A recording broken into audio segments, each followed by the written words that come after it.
Hello everyone.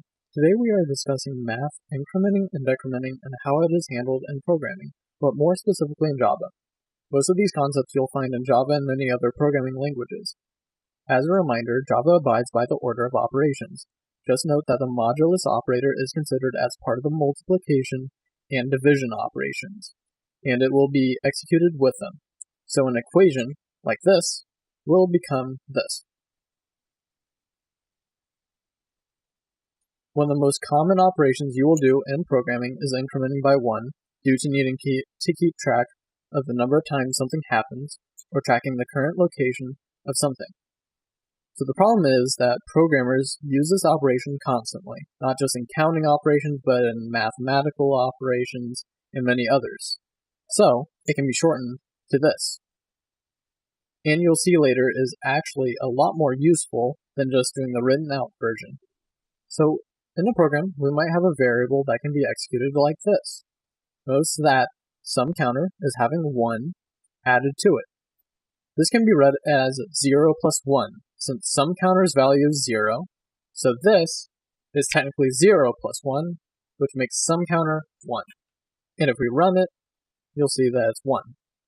Now, we can go and repeat this and execute it, and you'll see that it counts up.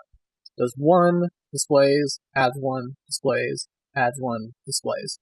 However, you can have the same code like this, and you'll have the same behavior. Also, we'll cover this later, but you can also increment inside of the system out prints. Notice that it is shorter, and you'll see later that this is more useful. One problem you might run into is that you might want to get the original value before you change it. You can do this with post increment and post decrement.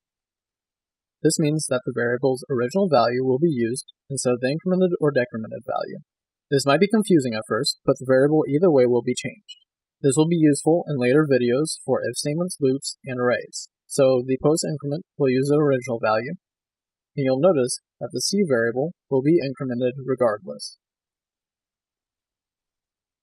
The reason why int variable changes is because C's original value is being assigned to it from post increment, as opposed to pre increment, where the incremented value of C is assigned to variable.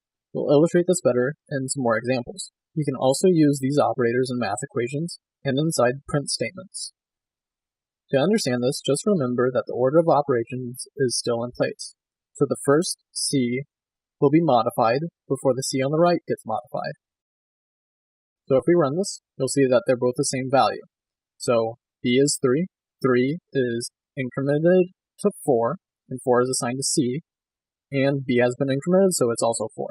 However, if we go and change this, and if we run it, you'll see that C is 3, and B is still 4. This is because we're using post increment. So post increment means that you're going to reuse the original value, and then after this, you'll go and increment B.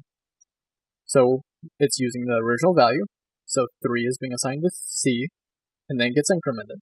So that's why B is still 4, but then C is 3 now. Here's also an example of a full-blown equation. What's going to happen is that you're going to have 7 plus pre-increment M, so this will be 1, and then post-increment H, which means that H will still be 6, but this H will result as 7, and then pre-increment M, remember that M was incremented to 1, so this is going to be 2. And so if we run it, you'll see that H is now 7, and you'll see that M has been adjusted since we've been adding this all to here. So as a final side note, these are all the instances that you can use pre and post increments, and you should be able to learn these later in whatever class you're taking and in later videos. Thanks for watching. Hopefully that made sense, and leave any comments below. Thank you.